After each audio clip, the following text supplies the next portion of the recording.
नमस्कार। कहानियों की चादर में आपका स्वागत है। तो आज की कहानी है ओइजा बोर्ड की। एक ऐसा साधारण सा टुकड़ा जो कागज़ या लकड़ी से बना होता है, लेकिन इसमें छिपी होती है एक अनदेखी रहस्यमयी शक्ति। लोग कहते हैं कि ये दूसरी दुनिया के दरवाज़ों को खोल देता है, जहाँ से आत्माएं आती हैं, फुसफुसाती हैं और कभी कभी हमारी ज़िंदगी में घुसकर सब कुछ बदल देती हैं।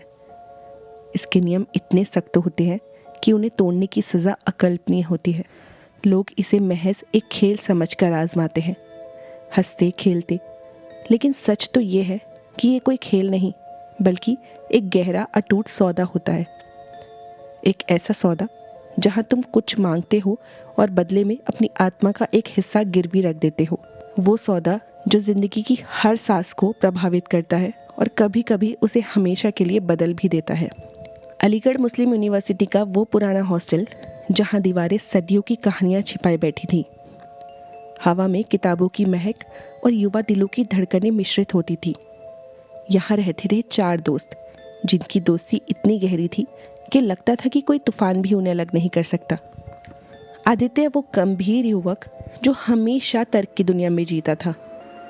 उसकी आंखों में एक गहराई थी जो कहती थी कि वो कभी भावनाओं के जाल में नहीं फंसता, लेकिन अंदर से वो भी बहुत उत्सुक था नई चीज़ों को जानने का।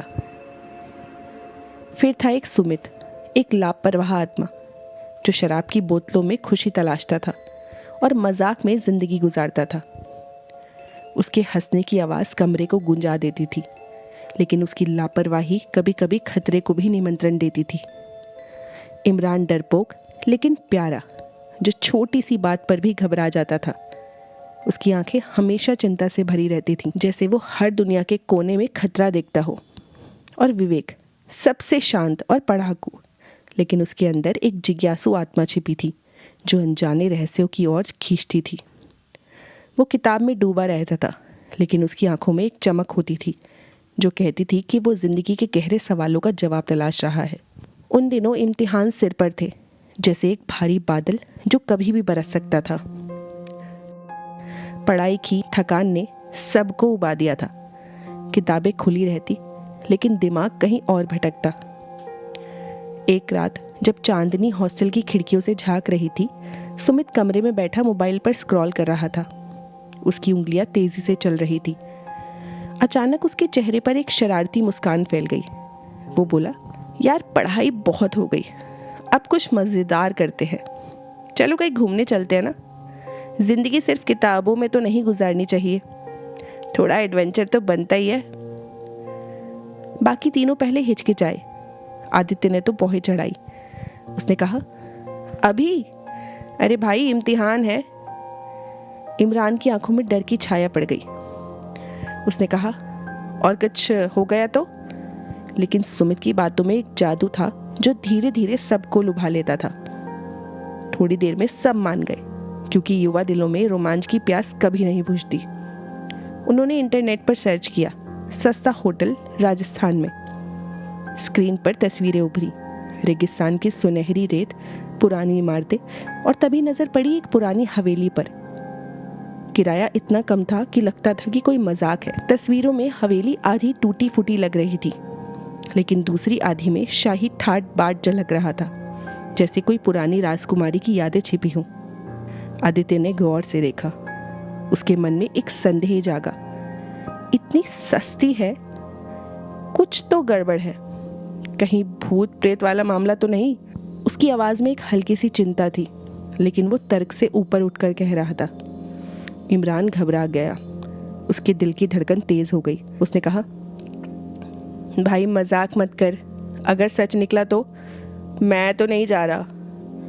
उसकी आंखें डर से चौड़ी हो गई, जैसे वो पहले से ही कोई छाया देख रहा हो। लेकिन सुमित और विवेक ने हंसकर उसे टाल दिया। सुमित बोला, अरे ये सब कहानियां होती हैं, जगह ठीक है और चलो यही फाइनल करते हैं, पैकिंग शुरू करते हैं। विवेक ने चुपचाप सहमति दी। उसके मन में जिज्ञासा की लहर उठ रही थी। अगले ही दिन वो निकल पड़े। ट्रेन का सफ़र शुरू हुआ। अलीगढ़ स्टेशन से ट्रेन पकड़ी। खिड़कियों से गुजरते दृश्यों में शहर की भीड़ पीछे छूटती गई और धीरे धीरे रेगिस्तान की सुनसानियां नजर आने लगी। ट्रेन की सीटों पर बैठे हुए मजाक करते। सुमित की बोतल से नशा शुरू हो गया। इमरान की भी चिंता बढ़ती गई, लेकिन आदित्य और विवेक की उत्सुकता सफ़र को रोमांचक बना रही थी। घंटों बीत गए, सूरज ढल चुका था और जब ट्रेन राजस्थान के उस छोटे से स्टेशन पर रुकी तो रात हो चुकी थी। स्टेशन पर सन्नाटा था। सिर्फ एक दो कुत्तों की भौंकने की आवाज़ें ही आ रही थी और हवा में रेत की ठंडक थी। बाहर निकले तो बस एक ऑटो वाला मिला, बूढ़ा सा, जो सिगरेट फूंकते हुए खड़ा था। सुमित ने पूछा, भाई ये हवेली कहाँ है? उसकी आवाज़ में उत्साह था। ऑटो वाले ने गौर से देखा। उसने कहा, वो पुरानी हवेली? अरे रात को कहाँ जा रहे हो? वहाँ कोई नहीं जाता है, पता है कि नहीं? लेकिन पैसे के लालच में वो मान गया। बातें की, रास्ते की कहानियाँ सुनाई कि कैसे वो हवेली सालों से खाली पड़ी है, कभी राजा रानी की थी। ऑटो की धड़धड़ाहट में वे आगे बढ़े, रेत के टीले पार करते और आखिरकार हवेली पहुँचे। वहाँ एक बूढ़ा केयरटेकर मिला जो पहले से ही नशे में धुत था। उसकी आंखें लाल और चाल लड़खड़ाती। उसने बस चाबियाँ थमा दी और कहा, लो जाओ अंदर, मैं जा रहा हूँ। और बिना ज़्यादा बात किए चला गया, जैसे उसे कोई फिक्र ही ना हो। चारों ने एक दूसरे को देखा। अंदर से एक हल्की सी सिहरन हुई। राजस्थान का वो वीराना इलाका जहाँ रेगिस्तान की धूल हवा में नाचती थी और सूरज की किरणें ज़मीन को झुलसा देती थी। हवेली दूर से ही दिखाई देती थी, जैसे कोई भूली हुई याद। उसकी टूटी दीवारें रेत से टकराती थी और हवा में एक सनसनाहट थी जो दिल को चीरती थी। दरवाज़ा चरमराकर खुला, जैसे कोई पुरानी आत्मा जाग रही हो। अंदर घना अंधेरा था और हवा में एक बासी सी महक थी, जैसे सदियों की सांसें कैद हों। चारों दोस्तों ने सामान रखा। उनकी कदमों की आवाज़ हवेली में गूंज रही थी। सब बड़े से कमरे में बैठ गए और बैठते ही अपनी सारी थकान भूल गए। रात हुई, बॉटल्स खुली और हंसी ठहाकों की गूंज अब हवेली की दीवारों से टकरा रही थी। सुमित की हंसी सबसे ज़ोरदार थी, जैसे वो डर को चुनौती दे रहा हो। आदित्य तर्क करता रहा। इमरान डरते डरते मुस्कुराता और विवेक चुपचाप सब कुछ देखता। इसी बीच सुमित ने अलमारी खोली। अंदर से निकला एक पुराना लकड़ी का बोर्ड, धूल से सना हुआ, लेकिन उस पर अंग्रेजी के कुछ अक्षर और नंबर। ऊपर यस और नो और नीचे गुड बाय लिखा था। सुमित ने हंसकर कहा, अरे वाह, ये तो कोई पुराना बोर्ड गेम लग रहा है, मोनोपोली जैसा। चलो चलो खेलते हैं। उसकी आवाज़ में मजाक था, लेकिन बोर्ड की सतह पर एक ठंडक थी जो उंगलियों को छूती ही डराती थी। आदित्य ने गौर से देखा। उसके मन में एक पहचान जागी। तभी विवेक बोला, ये कोई खेल वेल नहीं है, ये ओइजा बोर्ड है, आत्माओं से बात करने का जरिया। मैंने किताबों में पढ़ा है, ये दूसरी दुनिया से संपर्क करता है। ये सुनकर इमरान की आंखें फैल गईं। उसके दिल में एक ठंडी सी लहर दौड़ी। उसने कहा, तुम सब पागल वागल हो क्या? ये सब मैं नहीं कर रहा। अगर कुछ हो गया तो मैं तो जा रहा हूँ बाहर। उसकी आवाज़ कांप रही थी। डर उसके चेहरे पर साफ झलक रहा था, लेकिन शराब की नशा और जिज्ञासा ने बाकी तीनों को खूब उकसाया। वो हंसते रहे, लेकिन अंदर से एक अजीब सी बेचैनी थी। विवेक ने कहा, अगर करना ही है तो ध्यान से सुन लो। उंगली मत हटाना, क्योंकि ये वो बंधन है जिससे हमें डरना नहीं है, क्योंकि डर उसे मजबूत बनाता है। और सवाल अधूरा मत छोड़ना, क्योंकि अधूरी बातें खतरा बुलाती हैं। मोमबत्तियाँ जलाई गई। उनकी लौ कमरे में नाच रही थी, जैसे आत्माएं इंतज़ार कर रही हों। चारों ने अपनी उंगलियां प्लांचेट पे रखी। उंगलियों की गर्मी से बोर्ड जाग उठा। हवा में एक ठंडक फैल गई, जैसे कोई अदृश्य सांस चल रही हो। विवेक ने धीमे स्वर में कहा, अगर कोई आत्मा यहाँ है तो हमें जवाब दो। सन्नाटा छाया। दिलों की धड़कनें तेज हो गई। फिर प्लांचेट धीरे धीरे सरका, जैसे कोई अदृश्य हाथ उसे खींच रहा हो। शब्द बने, यस। अचानक सबके गले सूख गए। एक ठंडी सी हिरन पीठ से दौड़ गई। आदित्य की आंखों में आश्चर्य था, लेकिन वो तर्क ढूंढ रहा था। क्या तुम हमारी एग्जाम्स में मदद करोगे? प्लांचेट हिला। शब्द बने हेल्प बट डील। इमरान कांप उठा। उसके शरीर में कपकपी दौड़ गई। डील? किस तरह की डील? उसकी आवाज़ डर से भरी थी, जैसे वो पहले से ही हार मान गया हो। बोर्ड पर शब्द बने, एक साथी हमेशा मेरा होगा। सन्नाटा छा गया, जैसे हवा रुक गई हो। दिलों में एक भयानक सा डर जाग गया, लेकिन नशा उसे दबा रहा था। तभी सुमित ने नशे में हंसकर कहा, ठीक है, जो होगा देखा जाएगा। बताओ हमें क्या करना है। उसकी लापरवाही अब खतरे की ओर ले जा रही थी। प्लांचेट खिसका और रुका। शब्द बना, अपनी उंगली उठा लो। सब डर से सहमे हुए थे। उनकी उंगलियां प्लांचेट पर चिपकी रहीं, लेकिन विवेक ने नशे में हंसी उड़ाते हुए अचानक अपनी उंगली हटा ली। जैसे ही उसने ऐसा किया, एक झटका लगा। खिड़कियां जोर से बंद हो गई, जैसे कोई तूफान आ गया हो। मोमबत्तियां टिमटिमाई, उनकी लौ नीली हो गई। कमरे में ठंडी हवा दौड़ गई, जैसे कोई आत्मा गुजर रही हो। सब डर कर सहम गए। इमरान की तो चीख ही निकल गई। आदित्य की आंखें चौड़ी हो गईं और सुमित की हंसी रुक गई। लेकिन कुछ ही पल बाद सब कुछ नॉर्मल हो गया, जैसे कुछ हुआ ही ना हो। सुमित बोला, देखा, कुछ भी नहीं हुआ, बस हमारा वहम था। बाकी भी धीरे धीरे शांत हो गए, लेकिन उनके दिलों में एक डर का बीज बो गया था। किसी को अंदाज़ा नहीं था कि उनकी ज़िंदगी बदल चुकी है। वो सौदा अब उनकी सांसों में घुल चुका था। यात्रा खत्म होकर सब हॉस्टल लौट आए, लेकिन हवेली की यादें उनके साथ चिपक गई। परीक्षाएं शुरू हुई और एग्ज़ाम हॉल में सब बैठे थे। हॉल में काफ़ी सन्नाटा था, सिर्फ पेपरों की सरसराहट और कलमों की खरखराहट। आदित्य अपने तर्क से जवाब सोचता और सुमित याद करता। इमरान घबराता हुआ लिखता, लेकिन विवेक के साथ कुछ अजीब हो रहा था।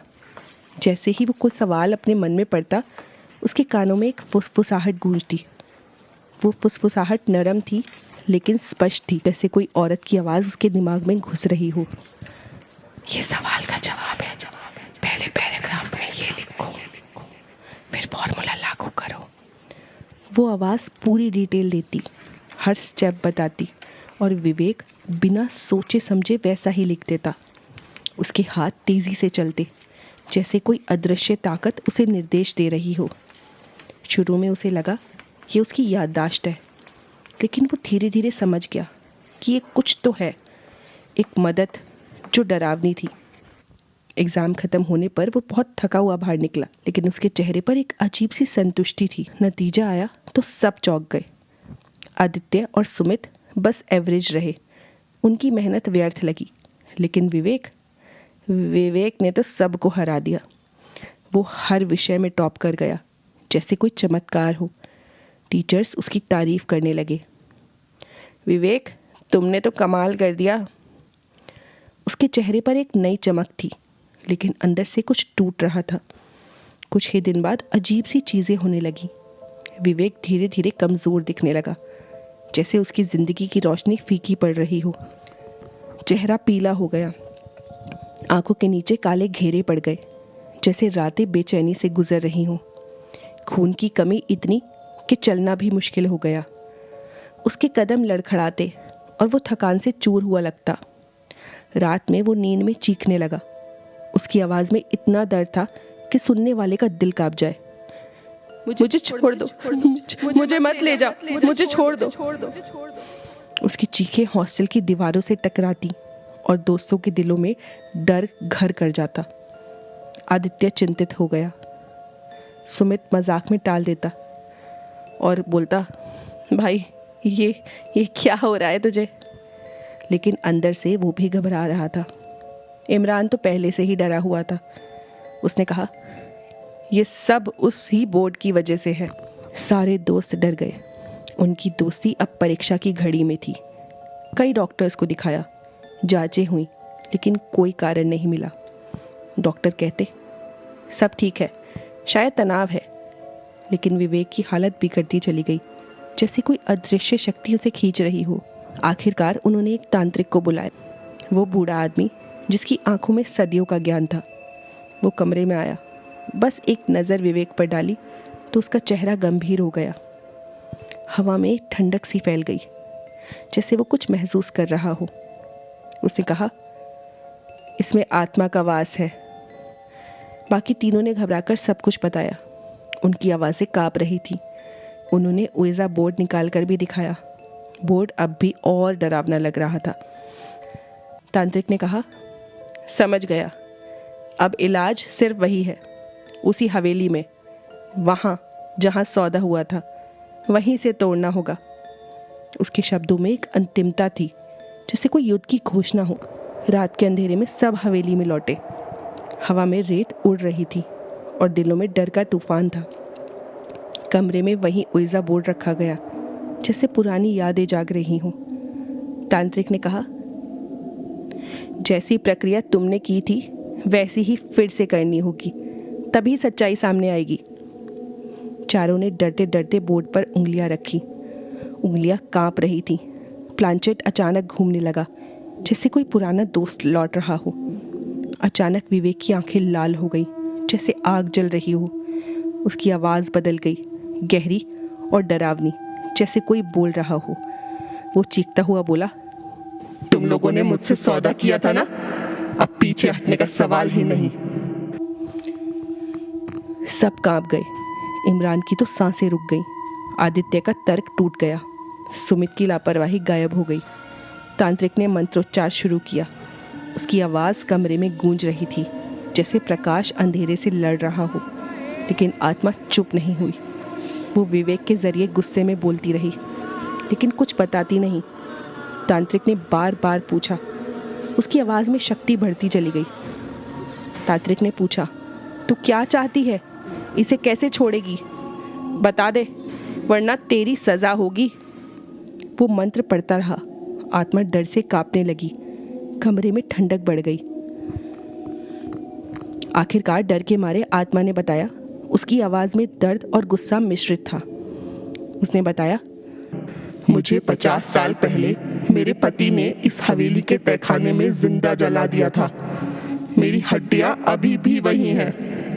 जब तक उनका संस्कार नहीं होगा, मैं मुक्त नहीं हो सकती।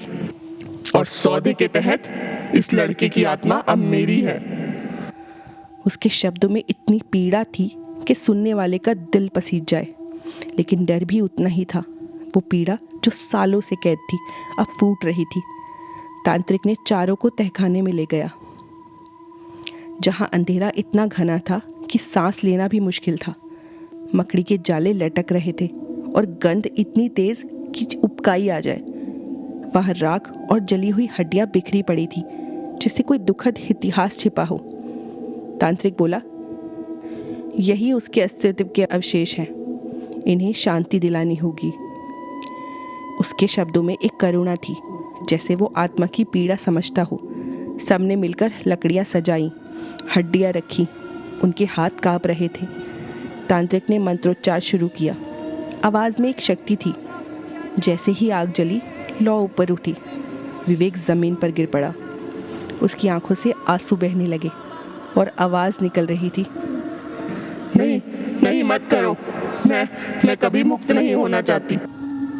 उस आवाज़ में इतना दर्द था जैसे कोई कैद से आज़ाद होने से डर रहा हो। हवेली में तूफान उठा।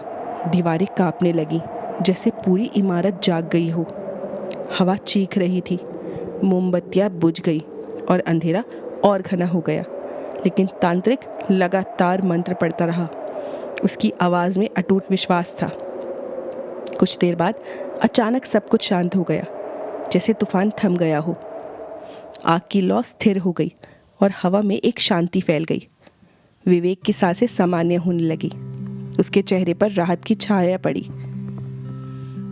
सुबह होने पर विवेक ने आंखें खोली तो चेहरा थका हुआ था, लेकिन उस पर हल्की सी मुस्कान थी। उसने धीमे स्वर में कहा, वो चली गई, अब मैं आज़ाद हूँ। उसकी आवाज़ में इतनी खुशी थी जैसे कोई भारी बोझ उतर गया हो। तांत्रिक ने गंभीर स्वर में कहा, हाँ, आत्मा को शांति मिल गई, पर याद रखना, ओइजा बोर्ड कोई खेल नहीं, सौदा होता है और हर सौदे की कीमत चुकानी पड़ती है। कभी लालच में मत पड़ना, क्योंकि वो कीमत तुम्हारी आत्मा की हो सकती है। चारों दोस्त चुप थे। उनके मन में पछतावा था, लेकिन एक नई समझ भी थी। उन्होंने कसम खाई कि जिंदगी में दोबारा कभी भी ऐसा नहीं करेंगे। लेकिन कहते हैं, आज भी जब हवेली के तहखाने से होकर हवा गुजरती है तो राख के बीच से किसी औरत की धीमी हंसी सुनाई देती है। वो हंसी जो शांति की नहीं बल्कि इंतज़ार की है, जैसे वो कह रही हो कि सौदा कभी पूरा नहीं होता और आत्माएं कभी पूरी तरह नहीं जाती। अगर आपको हमारी कहानी पसंद आई हो तो हमें लाइक, सब्सक्राइब और हमारी कहानी को शेयर ज़रूर करें। इससे हमें बहुत मोटिवेशन मिलता है। और हमें कमेंट करके ज़रूर बताएं कि आपको हमारी कहानी कैसी लगी। धन्यवाद।